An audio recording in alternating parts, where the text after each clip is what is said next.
bonsoir, comment est-ce que vous allez? Je vous espère en bonne forme.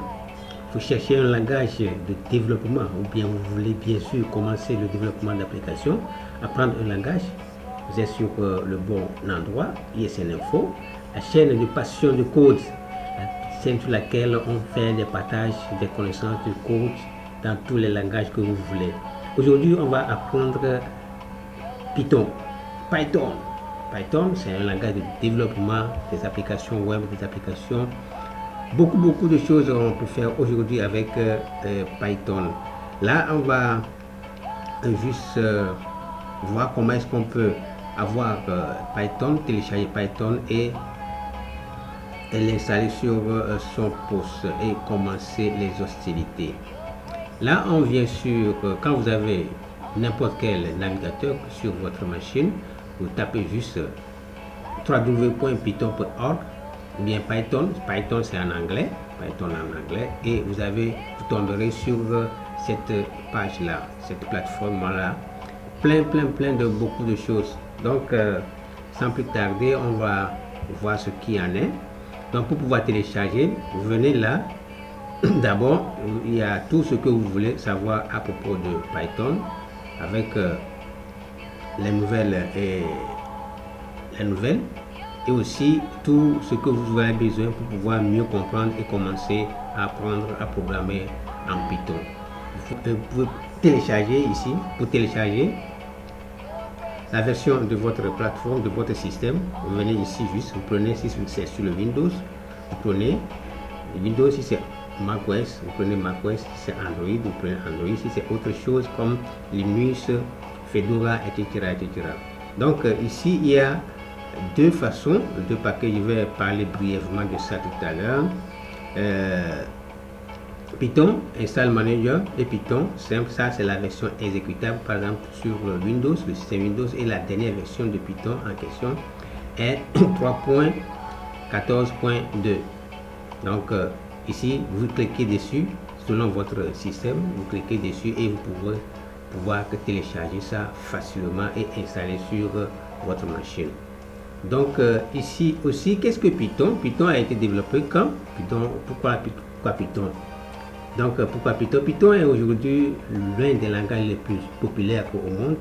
Il est orienté objet et interprété. Donc ici, qu'est-ce qui est l'auteur de Python? C'est Guido van Rossum. Guido van Rossum, c'est lui qui a pensé à faciliter la tâche par rapport à la syntaxe de Java et C++ qui demande plus de complexité par moment et beaucoup de code de lignes de code à saisir. Donc Guido, lui, il a pensé autrement et il a créé Python en 1989 et maintenant rendu public en 1991. Officiellement, 1991, Python a vu le jour et on a commencé par versionner de 1.0, 1 point jusqu'à 2 points. Aujourd'hui, on est à 3 points. Combien? 3 points. On est à 3.14. Vous voyez, non? Donc, Python a évolué pendant bon bout de temps. Donc, il y a aussi la documentation qui est là. Vous venez sur la documentation pour voir tout ce dont vous avez besoin pour mieux comprendre et débuter votre programmation ou bien votre apprentissage en Python.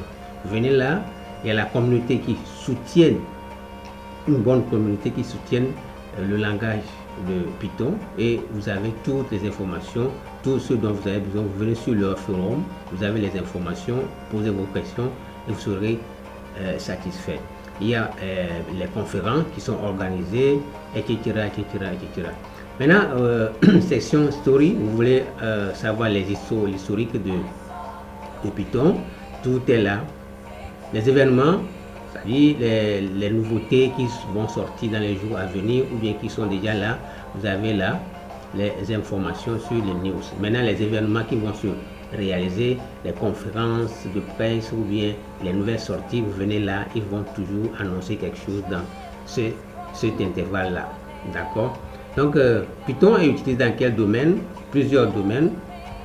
Ici, par exemple, pour pouvoir avoir un travail au niveau, si vous maîtrisez un peu Python et vous voulez travailler dans le domaine de Python, vous venez là, dans sur cette plateforme toujours, sur ce lien-là, et vous avez les liens pour pouvoir postuler au job de Python. On descend un peu vers le bas. Python permet de faire quoi? Les applications web avec les frameworks comme Django, Pyramide, etc., qui sont là. Il y a aussi les applications desktop avec les interfaces graphiques. Donc il y a Tkinter, etc., etc. Tout ça là, vous avez tout ici. Pour la data science, les analyses de données, Python est dedans. La mathématique, Python est dedans. Avec Panda spécial, vous avez tout ce dont vous avez besoin. Pour le développement d'applications comme les applications interface, comme je viens de le dire, guide development, vous avez aussi la possibilité d'avoir d'autres frameworks qui vous permettent de faciliter, qui vous facilitent plutôt la tâche, et ainsi de suite. Le système d'administration, vous voulez administrer un système, c'est la même chose. J'ai cortiqué quelque chose par rapport à l'historique et par rapport au package là, je vais vous expliquer. Par exemple, en Java, le package là, nous on l'appelle JDK. Le JDK, il y a la machine virtuelle dedans, et il y a aussi d'autres packages qui sont réunis à JRE.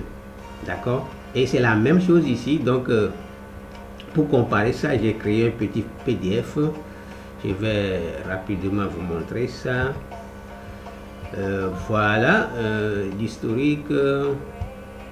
L'historique de Java, comme je vous disais tantôt, c'est Guido van Rossum en 1989. Il a publié, et officiellement en 1991, Python a vu le jour et on a commencé par versionner, c'est-à-dire évoluer. Python a évolué pendant tout ce temps jusqu'à aujourd'hui à la version 0, à la version 1, version 2, version 3 depuis 2020, et Python 2 est officiellement abandonné, parce que à partir de 2022, quand vous allez pouvoir télécharger et exécuter des applications qui sont sur la version 2 points quelque chose, il y a certaines bibliothèques qui ne fonctionnent plus en ce temps-là, et là Python a tout abandonné, c'est-à-dire l'entreprise de Python a tout abandonné, et ils ont opté pour la version plus évoluée qui est la version 3 jusqu'à maintenant.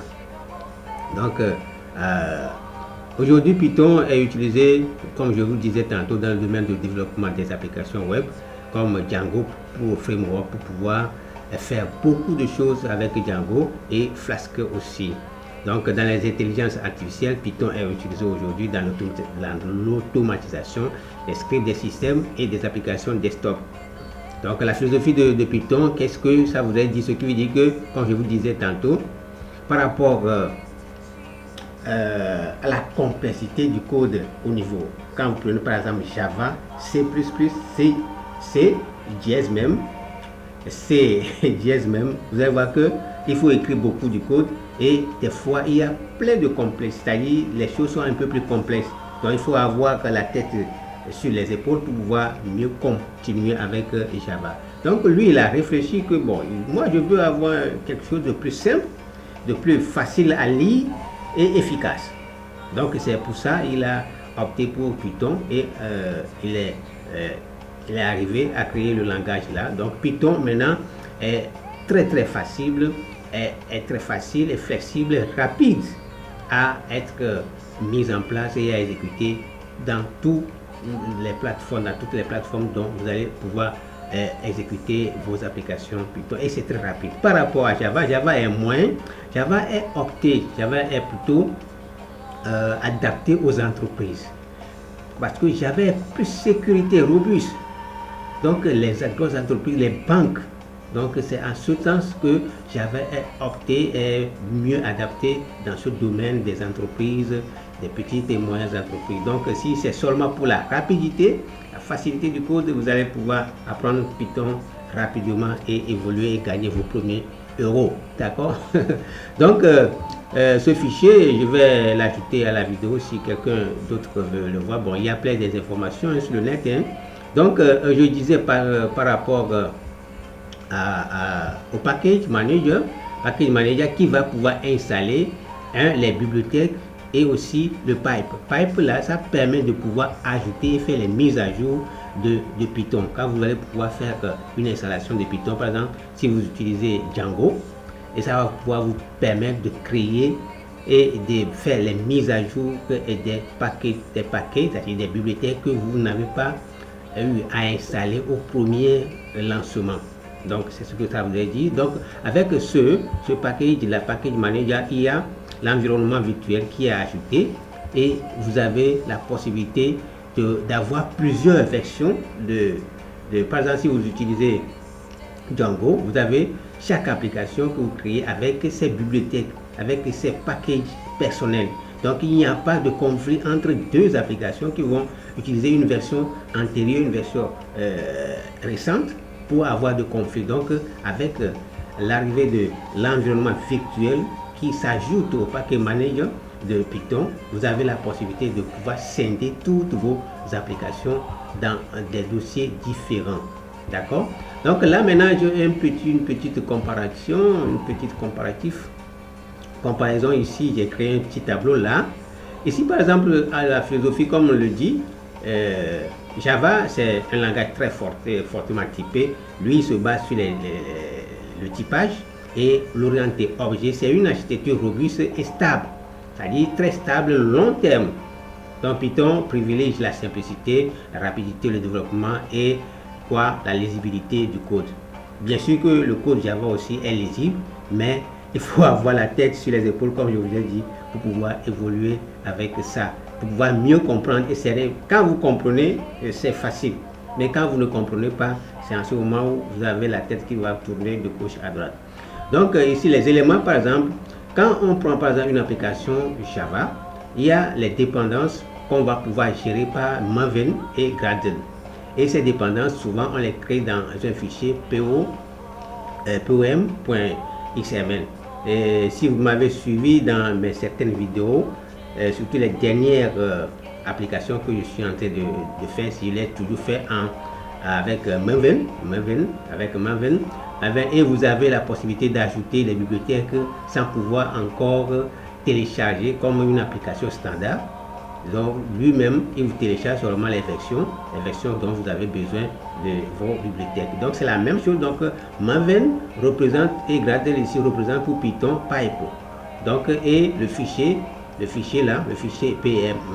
pom.xml là représente par exemple les requêtes, les requirements qui regroupent, par exemple quand vous créez votre application Django, par exemple pour pouvoir créer un site web.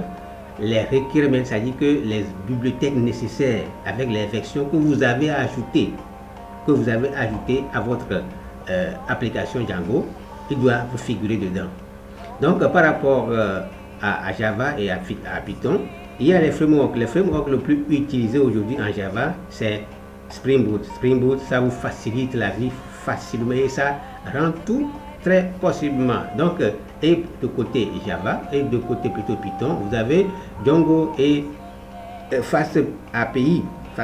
Donc Java, nous on fait la compilation du code et en bytecode parce que quand vous créez le code source en Java, ce n'est pas lisible directement. Donc il est d'abord compilé en bytecode qui est lisible par la machine virtuelle JVM, et par rapport à Python, vous avez l'interprété, c'est-à-dire interprétateur. Il y a un autre utilitaire interprétateur qui pourra interpréter le code source le script que vous allez à écrire en Python. Donc par exemple, par rapport au typage, Java est souvent statique. Et il y a aussi aujourd'hui, et c'est pas seulement statique, j'ai oublié d'ajouter, mais il y a aussi statique et dynamique. Par rapport à ces nouveautés qui sortent aujourd'hui, vous avez la possibilité de rendre vos codes très dynamiques aussi en Java. Et aussi, par rapport à Python, au premier abord, comme l'a dit celui qui a créé le langage là, Guido, lui, il préfère le dynamisme et la rapidité. D'accord?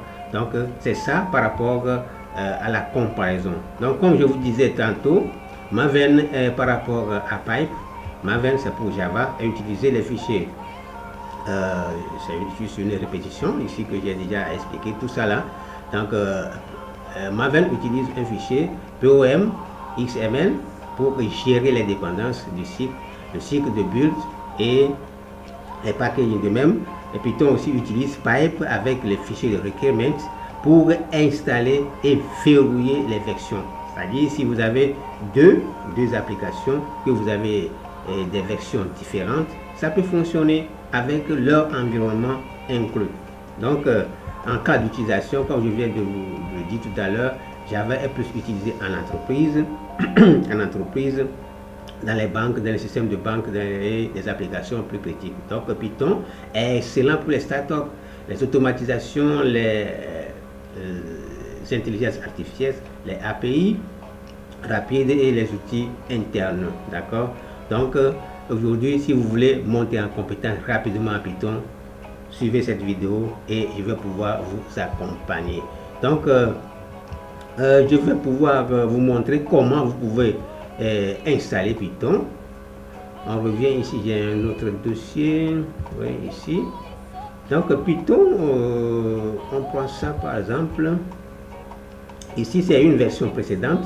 J'ai déjà installé la dernière version de Python qui est la version 3.14 que j'ai déjà eu à installer. Donc je ne vais pas démontrer ça, je vais juste démontrer avec la version précédente. Donc par défaut, il vous propose le répertoire par défaut dans lequel il va pouvoir installer l'application Python pour pouvoir démarrer les hostilités. Donc si ça ne vous convient pas, c'est un répertoire très loin et vous ne pouvez pas retenir toutes ces lignes là quand vous allez pouvoir manier votre invite de commande dans les terminaux. Vous ne pouvez pas s'en sortir chaque fois. Vous allez pouvoir avoir des petites erreurs, des petits bobos et ça va pouvoir vous fatiguer par moment. Donc la meilleure, c'est qu'ils ont aussi pensé à ça et ils ont proposé l'installation par choix. Donc vous choisissez là où vous voulez faire l'installation. Donc par exemple ici, on va prendre Customize. Customize, ça va vous permettre de pouvoir installer votre application là où vous voulez. Donc l'application va être mise dans le dossier final pour que ça puisse être exécuté dans le dossier final avec la version en question. Par exemple Python 313 ici. Donc ici, si c'est sur le C, moi souvent j'ai l'habitude d'installer mes histoires là sur le C. Je vais vous montrer Python, toutes les versions que j'ai eu à installer, c'est sur le C directement et ça me permet d'avoir accès plus rapidement. Donc ici, c'est à vous de voir, vous modifiez seulement le répertoire par défaut qui vous a proposé là, vous annulez et vous installez. Donc moi j'ai déjà eu à installer ça, je ne vais plus installer et vous cliquez sur installer et ça, le tour est joué. Si ce n'est pas le C, vous venez ici browse et vous venez là sur browse et vous choisissez l'endroit où vous voulez. L'endroit ici par exemple, si c'est sur votre partition D, votre partition E, ici par exemple, et vous faites OK et vous ajoutez Python. Vous ajoutez Python et la version 313 là pour que Python puisse reconnaître que ce package là, c'est ce répertoire là, c'est pour l'installation dont j'ai besoin. Et chaque fois que vous allez pouvoir lancer un script Python, il va pouvoir retrouver le chemin et vous exécuter ça. Donc là, on va pas installer ça. Donc je vais dire non, que je quitte ça et c'est bon. Là maintenant, comment est-ce qu'on va taper les codes? Ici, il y a plusieurs possibilités de pouvoir taper le code. Java, je dis Java, Python même. Il y a, après avoir installé Python, vous avez cette possibilité là d'utiliser VS Code. Possibilité d'utiliser VS Code. Vous faites seulement recherche et vous installez, vous téléchargez, installez la version de votre système d'exploitation et vous êtes tranquille pour vous et pouvoir taper vos codes en Python. Il y a aussi d'autres plateformes, par exemple Tony aussi est très simple à pouvoir utiliser. Vous venez sur tony.org et vous avez la possibilité de télécharger la dernière version. Il y a aussi la version sur Linux et vous allez pouvoir installer sur votre machine et le tout est joué. Avec Tony, il y a plus des explications. Vous voyez qu'il y a des explications, des petits codes qu'ils ont mis de côté pour pouvoir expliquer de long à large comment est-ce que ça fonctionne. Vous voyez, non? Il y a les fonctions qui sont là, les variables, voilà, les variables, on va voir tout ça là petit à petit. On va voir tout ça là, donc si vous avez le temps, passez un peu de temps sur ça et vous allez pouvoir voir que, constater à vous-même qu'il y a très de facilité dans Python à pouvoir évoluer. Donc ici par exemple, il y a d'autres plateformes que j'aimerais aussi vous montrer. Black, il y a d'autres plateformes.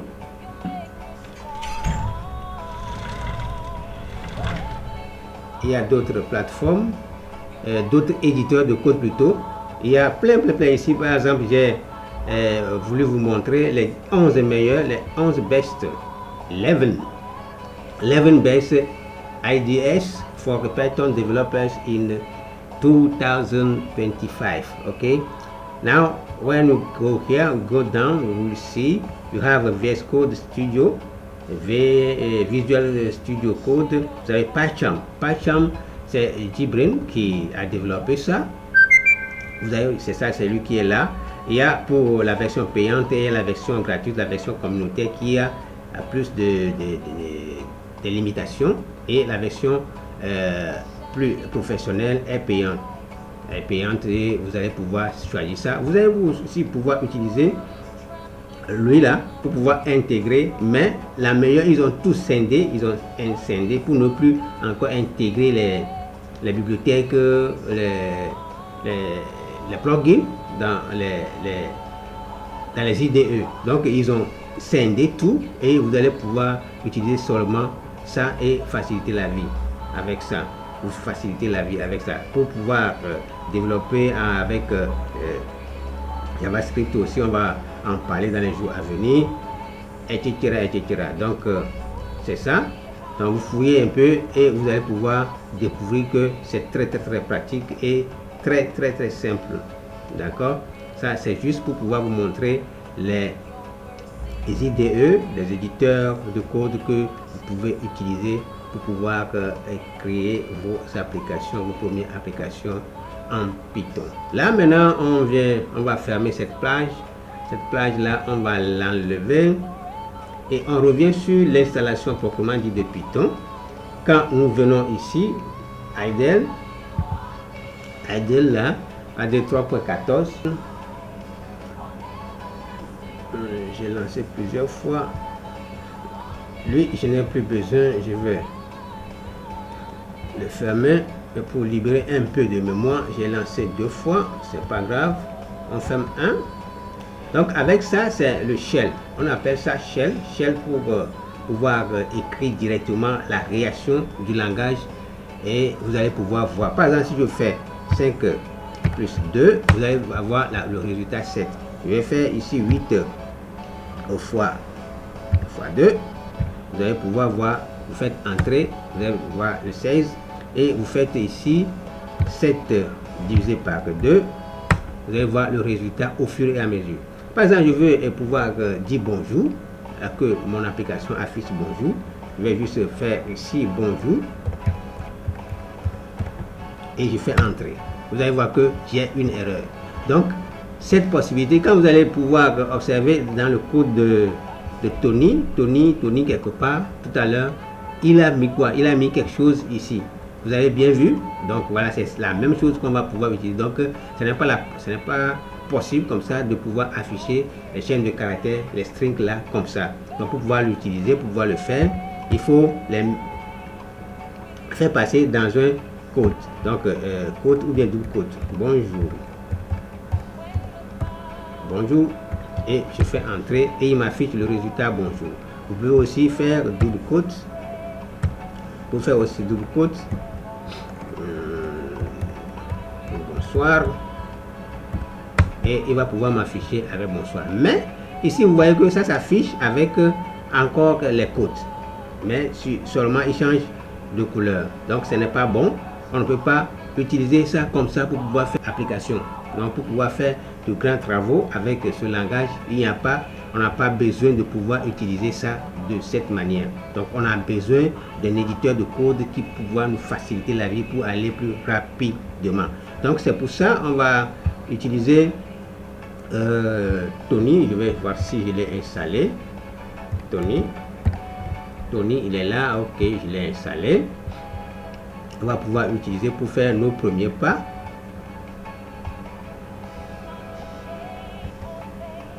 Avec Tony, notre premier pas.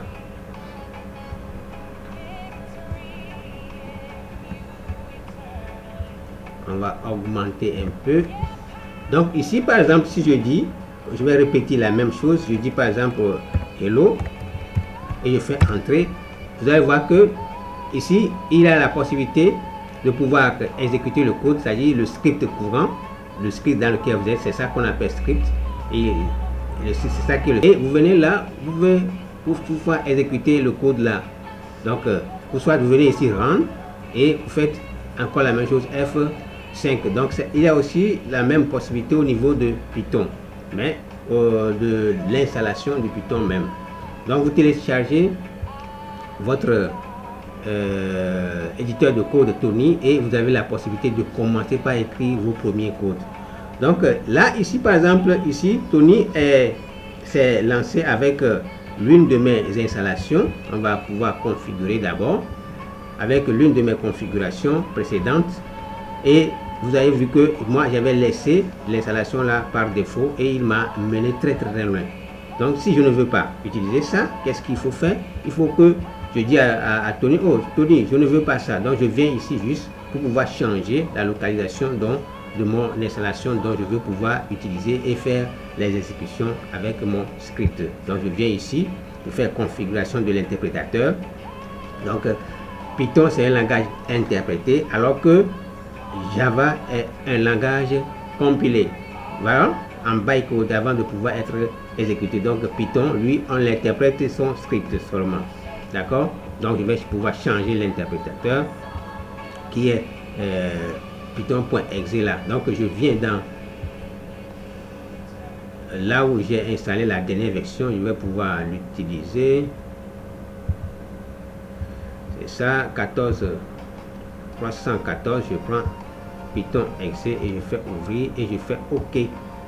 Et vous allez voir que il va pouvoir me changer maintenant notre exécutable, notre interprétateur là dans ce dossier là. Donc il va pouvoir utiliser la dernière installation que j'ai eu à faire sur mon C et pour pouvoir exécuter le code à question. Donc ici par exemple, si je viens ici et je fais run, vous allez voir qu'il aura l'erreur. On aura toujours l'erreur. Voilà. Et ce qui est bon pour Tony, il vous explique le pourquoi. Name error, name hello is not defined. Donc ce qui veut dire que pour pouvoir utiliser hello, le nom là, ça doit être défini. Ça doit être défini soit comme étant une variable. On va voir ce qu'est une variable. Tout ça là, au fur et à mesure les variables. Donc soit si ce n'est pas ça, c'est ça qui vous dit. Did you actually mean string? Voulez-vous faire ça dit string, ça dit une chaîne de caractères? Ouais. Did you misspell it somewhere? Vous avez etc. quoi. Donc il vous pose la question et la solution qu'il faut adopter, il vous le dit au fur et à mesure et vous allez pouvoir faire les documentations pour faire. Vous voyez que ce qu'il a dit là, il faut le mettre ici avec une variable.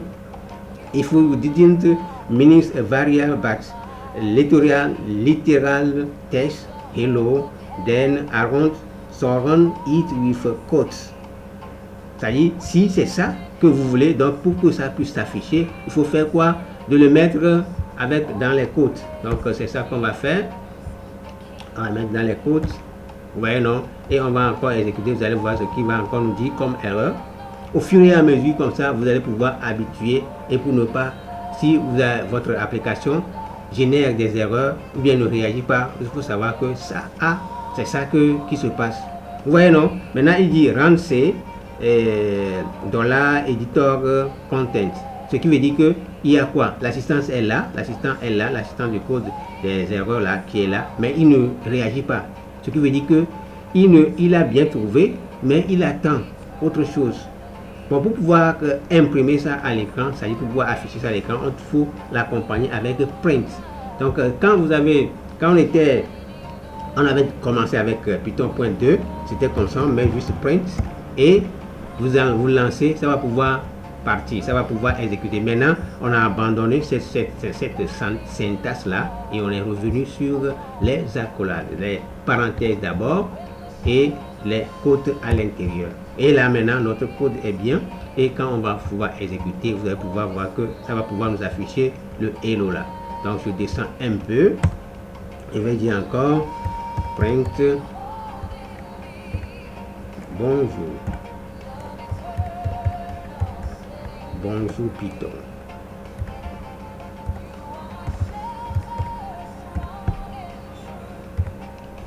Ouais, non. Et voilà, non, je ne vais pas enregistrer juste pour un test. Et je fais ça. Et vous allez voir que il n'y a pas de problème. Il a exécuté. On n'a pas l'assistant, n'a rien dit. Et que c'est que veut dire que tout va bien. Par exemple, si je fais ici, par exemple, à la ligne, je fais juste 2 plus 3. 3 plus 3 plutôt, j'exécute, vous allez voir à la fin, il ne va pas réagir comme on a fait de l'autre côté. Maintenant, pour pouvoir afficher ça, il faut que je fasse quoi? Je fais print, oh putain, j'ajoute ici print là, oh, je ne vais pas enregistrer, je suis habitué à CTRL S là, et ça va pouvoir, vous voyez que ça va pouvoir m'afficher le 6 là. Donc au fur et à mesure, voilà la différence par rapport à l'exécution. Bien quand vous allez taper vos premiers codes directement dans l'autre sens, dans Python directement, dans idle là, je vais venir un peu ici, je vais relancer le idle.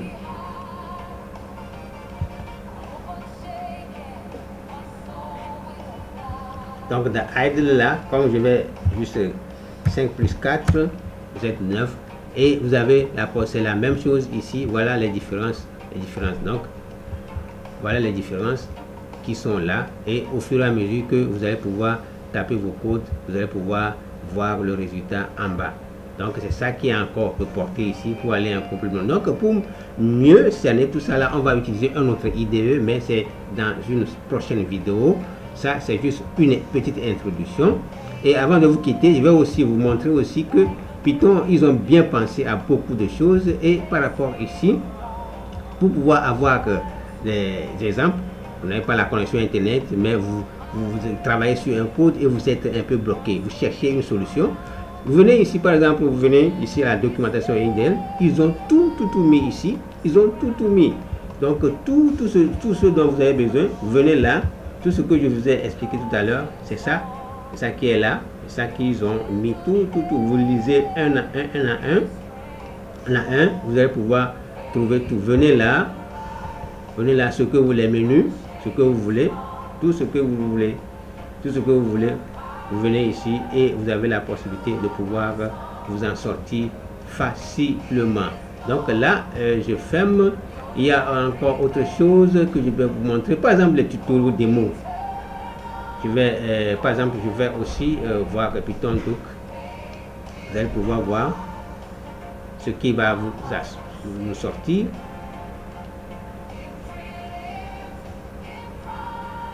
Là, il nous envoie directement sur pourquoi c'est noir, en mémoire n'est pas assez forte. Et par exemple, je vais pouvoir là maintenant, il nous envoie sur l'internet, il nous ouvre ça sur dans un navigateur directement. Il nous ouvre ça dans un navigateur directement. Il va pouvoir se charger. Avant que ça ne se charge, je réduis ça là. Ça aussi, je ferme ça. Je dis non, je ne vais pas sauvegarder.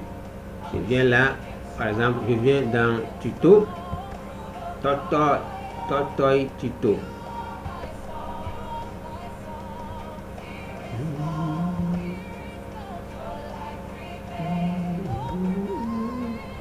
Donc voilà les tutos qu'ils ont créés ici. Et là où et des exemples de code qu'ils ont mis ici. Par exemple, ici vous venez là, vous voyez le code source qui est là, le code source qui est là, que vous venez de débuter pour la première fois. Voilà les codes sources que vont vous permettre de pouvoir prendre la main rapidement. Vous faites ici Start. Et voilà les choses magnifiques qu'ils ont créées avec ça. Et il y a d'autres choses encore. Le clock, voilà son code qui est là. Je fais Start. Ouais, vous pouvez créer une montre magnifique comme ça. En regardant bien les codes, vous allez pouvoir modifier ça à votre manière, à votre guise, et ça va pouvoir aller. Vous voyez, non? Vous voyez, tout le code est là, le code source est là, et ça va vous permettre de prendre la main rapido hélico. Par exemple, les tri, c'est un arbre, plus un arbre. Il y a encore d'autres que je peux montrer, puis colombe, je pense bien, puis.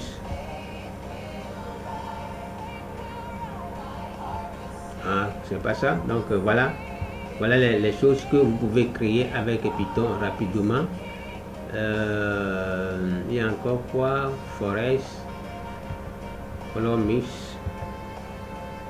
Ouais. Donc tout ça là. Donc maintenant on revient dans la documentation. L'autre documentation, on va voir si c'est affiché. C'est bien chargé. Il n'est pas chargé. Voilà.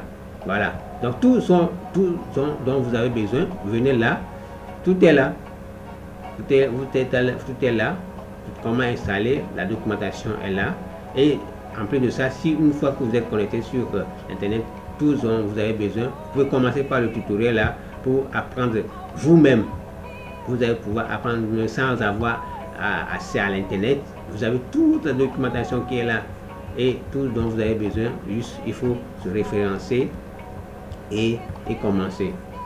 Vous voyez, non? Il y a tout qui est là, donc c'est ça que je voudrais vous montrer dans cette vidéo.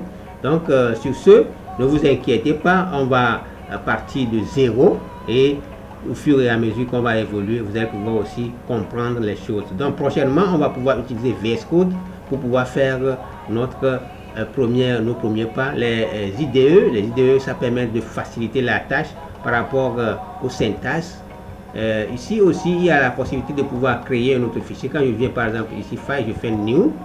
Donc c'est la même chose comme Tony. Donc vous êtes obligé de saisir tout. Mais quand vous prenez par exemple une parenthèse, ça ne se ferme pas automatiquement. Donc avec les IDE comme l'éditeur de code de VS Code et autre chose, PyCharm, vous avez la possibilité, quand vous cliquez, par exemple, même si vous voulez écrire print, par exemple, print, il vous complète en même temps. Donc ça vous facilite la tâche de pouvoir aller plus rapidement. Donc c'est tout ce que je voudrais vous montrer dans cette vidéo. N'oubliez pas de partager, de liker, de commenter cette première vidéo qui est la vidéo 0, vidéo d'introduction du langage Python. Et si vous avez d'autres choses à dire, des suggestions ou bien d'autres langages que vous voulez qu'on en parle, on va vous en parler. Et dans mes vidéos précédentes, si vous avez quelque chose à suggérer, suggérez-les, je vais pouvoir vous aider, ou soit vous allez pouvoir m'aider au fur et à mesure. Donc la chaîne veut grandir. Donc si vous voulez adhérer à la chaîne, juste liker, partager, commenter dans le bon sens pour qu'on puisse partager le peu que nous avons appris, le peu que nous connaissons, et partager avec vous aussi. Donc d'ici peu, portez-vous bien, à très vite.